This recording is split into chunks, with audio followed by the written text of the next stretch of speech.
I'm assignment manager Mark Liu here at the desk. We've got some breaking news to tell you about. LAPD now in pursuit of a stolen vehicle, a stolen SUV on the westbound 118. Let's go to live pictures from SkyCal right now.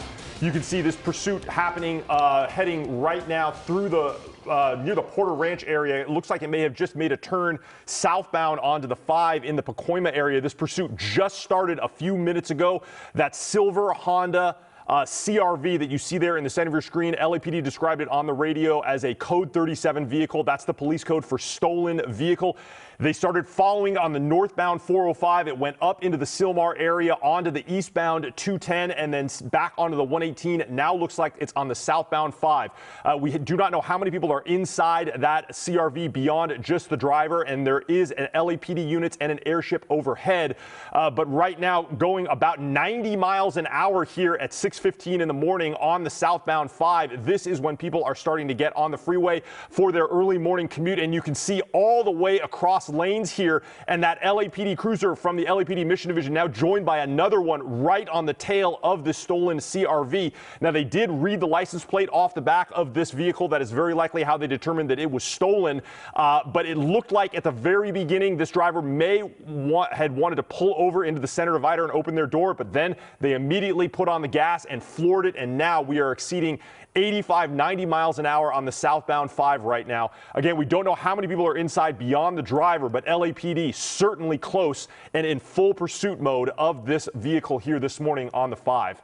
Christine Arudube, we are going to keep tracking this. I can tell you that the very dangerous moves that this car is making right now is being communicated to the watch commander. They are considering whether or not to go into surveillance mode or to stay with this car. But because it's a stolen vehicle, they may not know who the driver is, which may increase their desire to simply stay behind this during this pursuit. And not only that, I mean, the freeway is relatively empty at 6:16 this morning, which is allowing the driver to go up to 90 miles an hour. But there's going to be a lot of traffic very soon, Mark.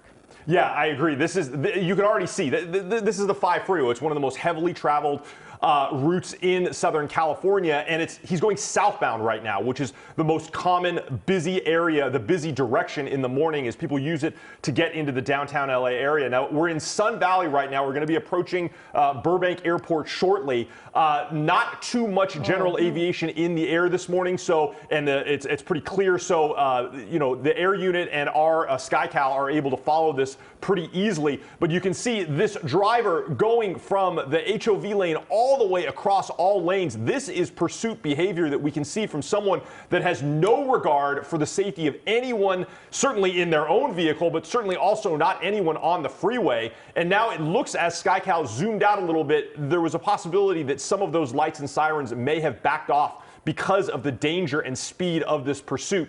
You know, the LAPD will sometimes do that if this gets too dangerous on the freeway. Now, whether or not they're going to hand this over to the CHP because it has been on the freeway for some time, that's not clear. That could also be another tactic and only follow this. LAPD units may follow it after it gets on surface streets. But now we're getting a little bit of a zoom out here, and I do not see lights and sirens behind this car yet. I'm going to check and make sure with the assignment desk that they have not gone into surveillance mode here. I'll be right back with you. Yeah, and Mark, Kalina just messaging me saying that it is wide open all the way downtown on the 5 South, but you can see him weaving in and out of traffic, and then the other drivers having to, you know, slam on their brakes to avoid, you know, colliding with him. So the way he's driving, making it pretty treacherous for the people there next to him.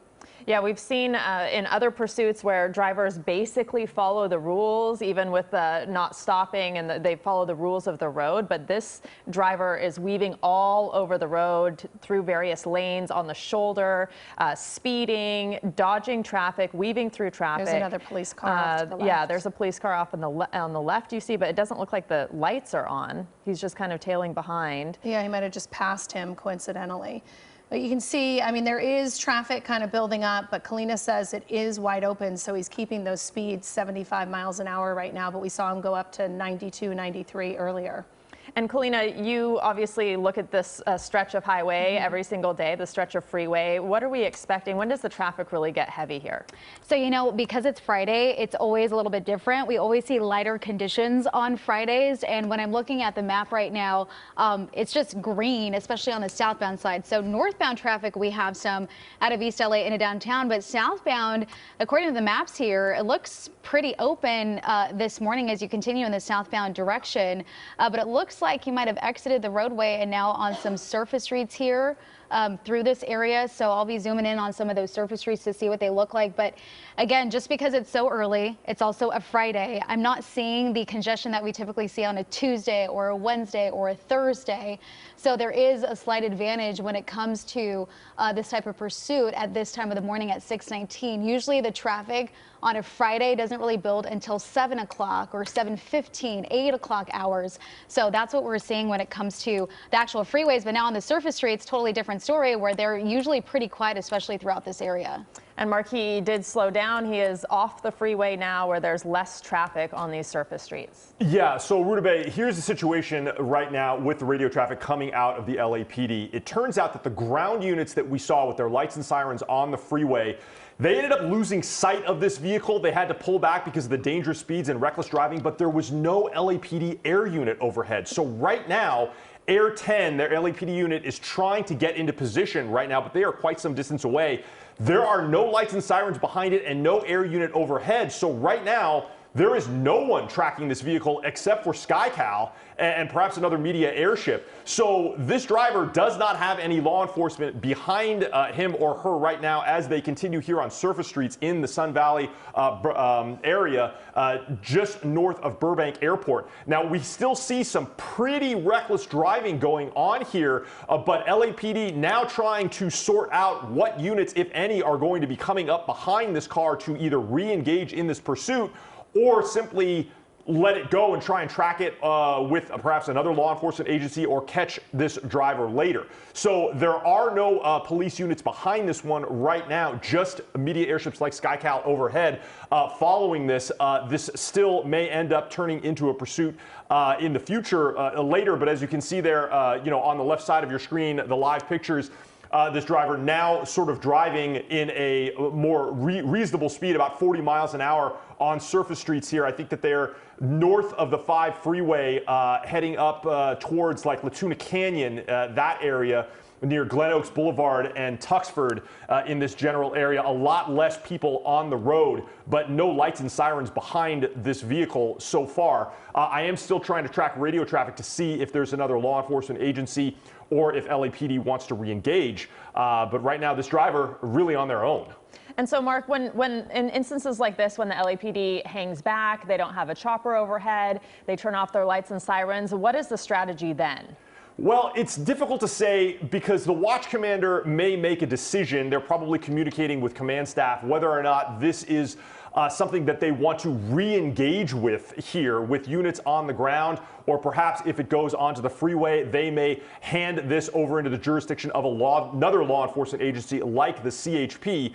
Or if this is simply too far out of the way for them to get a unit reasonably into position, they may just try and find this vehicle at a later date and not risk the danger of a high-speed pursuit during the morning commute, which could possibly impact innocent people who are on the road. The last thing they want is a horrendous crash where anyone, including civilians, law enforcement, or even the suspect, to be injured in this high-speed pursuit. Now, this driver did show a propensity for very high speeds, very reckless driving, and for a violation of stolen vehicle, this is going to be a judgment call on the part of the watch commander as to whether or not they want to engage in a full-blown pursuit here, or perhaps get the help of another law enforcement agency to help them out with this at this time.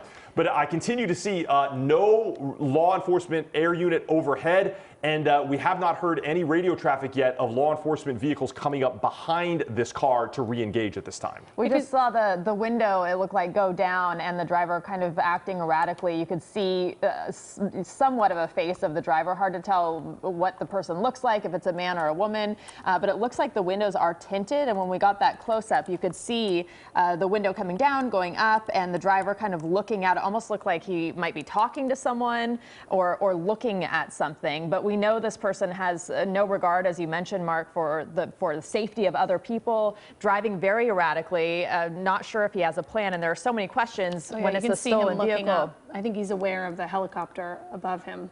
I Yeah, feel like he was looking up. That's definitely an issue. You know, in the early morning hours, a news helicopter like SkyCal can look very much like a law enforcement helicopter. It's simply dark. It's hard to tell. We are a lot higher up than law enforcement helicopters would normally fly. They're usually down around 500, 700 feet. We're up at about 1,800 feet. So we always want to do that to give the law enforcement helicopters below us plenty of room to maneuver, even though there really isn't one there. Now, I do see what looks like, finally, I believe Air 10, which is the LAPD helicopter that said that they were going to re-engage this.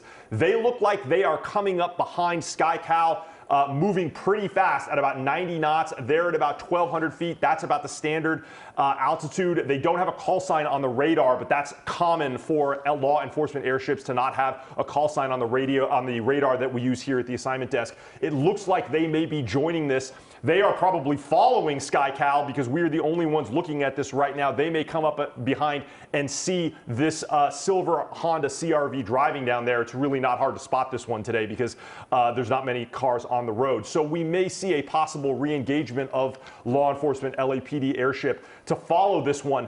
The plan here to keep following this driver is to hopefully get this person to get out of the vehicle. That is the #1 priority here. Get them out of this dangerous weapon, which is this, 2,000-pound vehicle to a 2,500-pound vehicle, probably heavier, probably closer to 2 tons.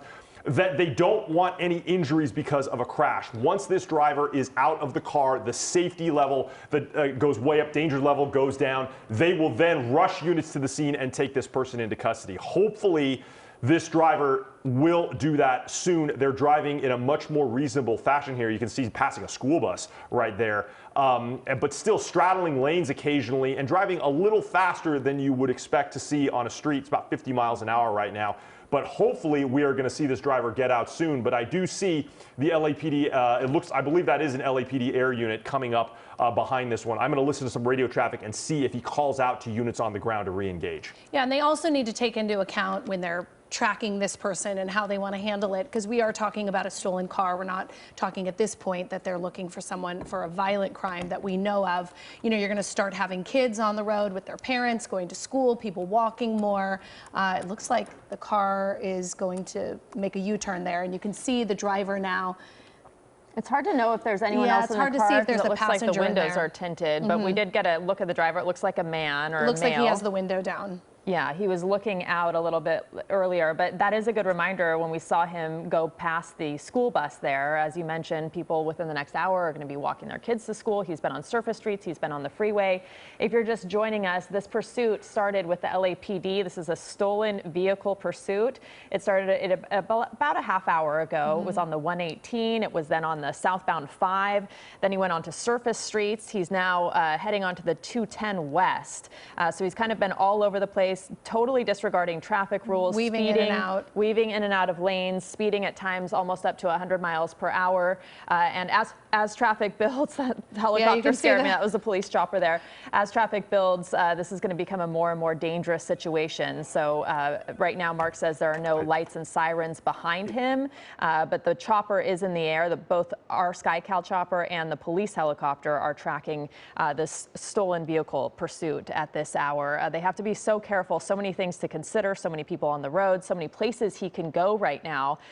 Sometimes it's almost an advantage when there is a lot of traffic, even though there are a lot more people threatened. At least they can't speed as quickly. Fast. But I mean, it's 6:30. We're going to see many more people on the road, and Mark has an update for us. Yeah, so the LAPD air unit is overhead. He did communicate with the commander that was previously involved in this pursuit.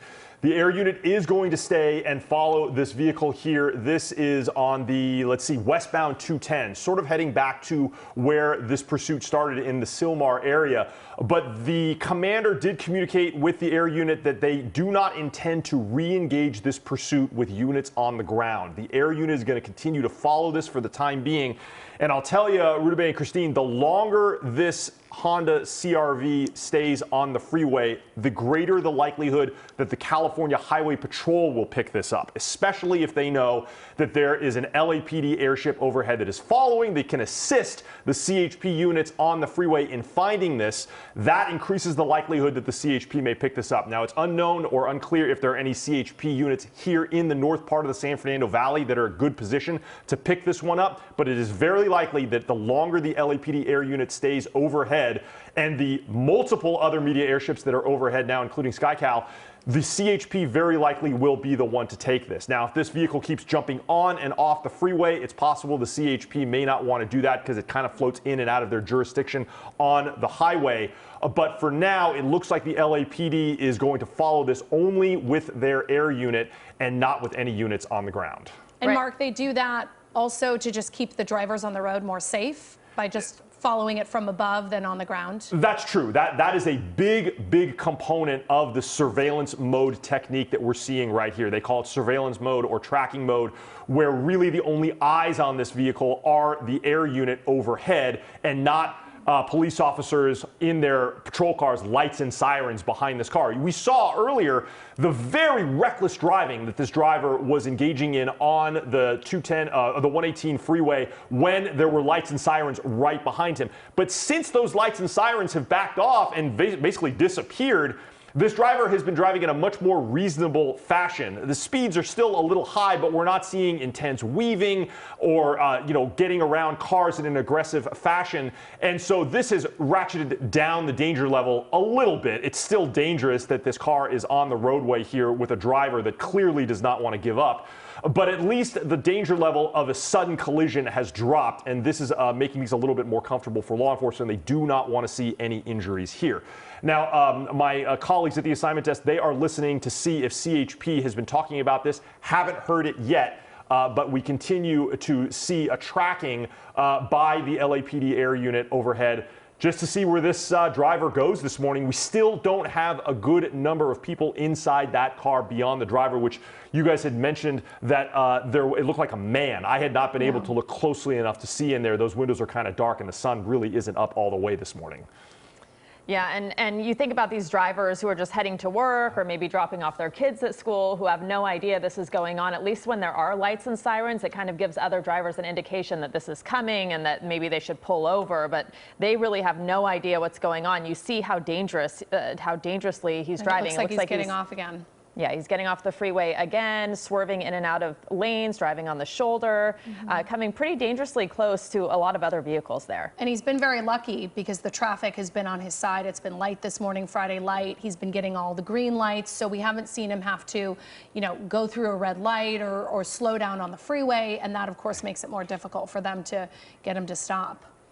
And so, and there he is driving the wrong way of traffic, right? Yeah, going through an intersection. Luckily, not a lot of traffic there. It looks like he's pulling into a gas station.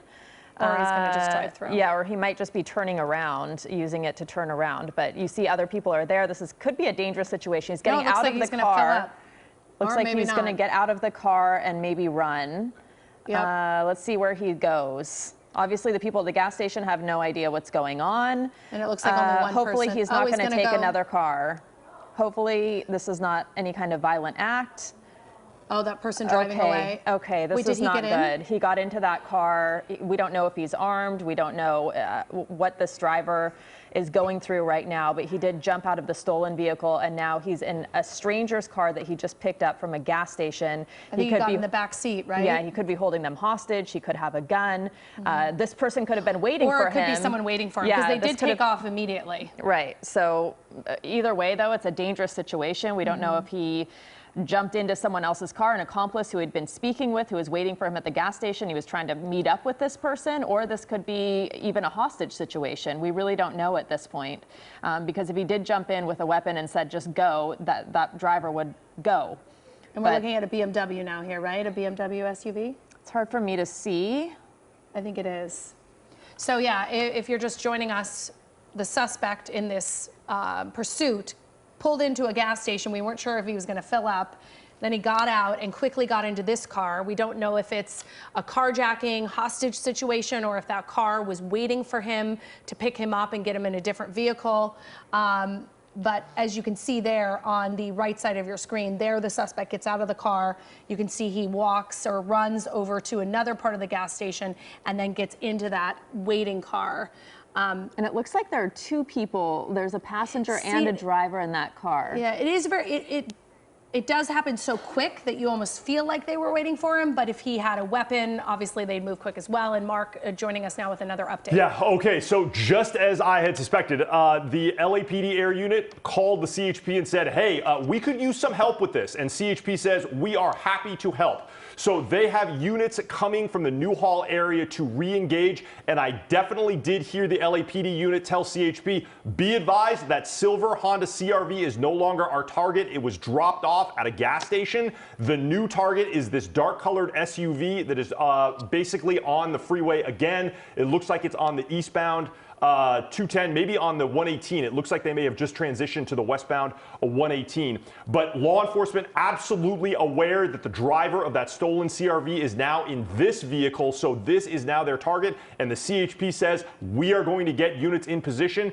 and start chasing this one here. Please, LAPD air units, stay overhead. Our units are coming from Hasley Canyon, which is kind of far to the north, but that's where the CHP units, the closest ones, were. That's up north in the north of this in the Newhall area. He's getting out again. He's getting out again. Hopefully he's not going to go to a different car and try to get in another car here.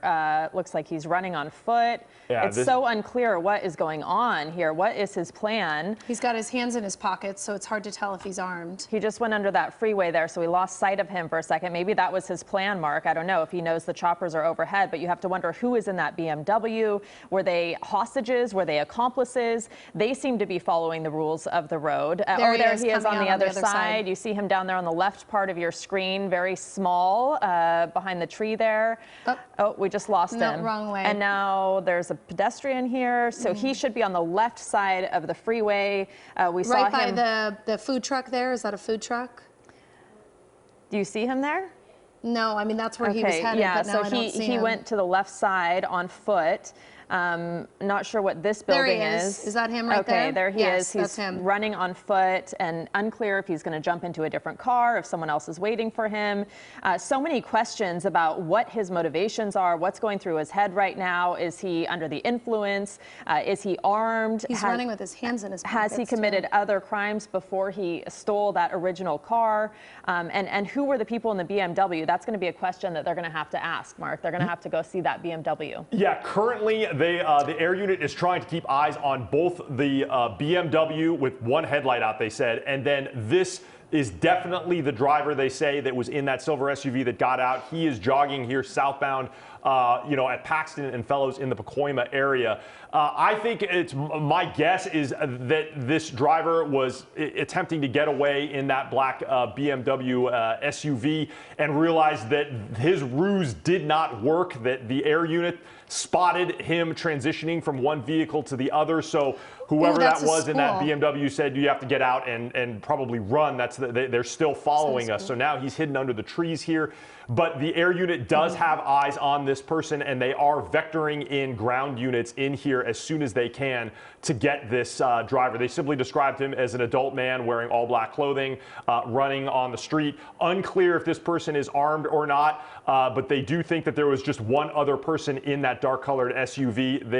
It's unclear whether or not if they are tracking that person right now, but the air unit is definitely focusing on right here, these trees. They have not seen that man leave that area. Oh, there's actually two civilians there by that house. Yeah, and kids. Not sure if they were talking to that person or not. I thought maybe it was like a school, with them too. There was a couple kids. Right on the other side of the fence, you saw two adults, and this is what we were talking about earlier. Just, it's 6:30 right now. Kids are getting ready for school. People are getting ready to go to work. They're coming out of their homes. They're going to get out on the roads and be in their vehicles too. So this is a pretty scary situation. They obviously don't know what's happening, that there's a suspect who may or may not be armed, who just stole a car on the other side of their fence.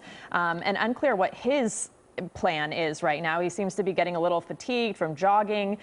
We lost track of him at times, but there he is after stealing that Honda and then jumping into another vehicle at a gas station and then fleeing on foot when that vehicle was stopped at a traffic light. So this is Pacoima now. This has been going on for about the last 45 minutes or so.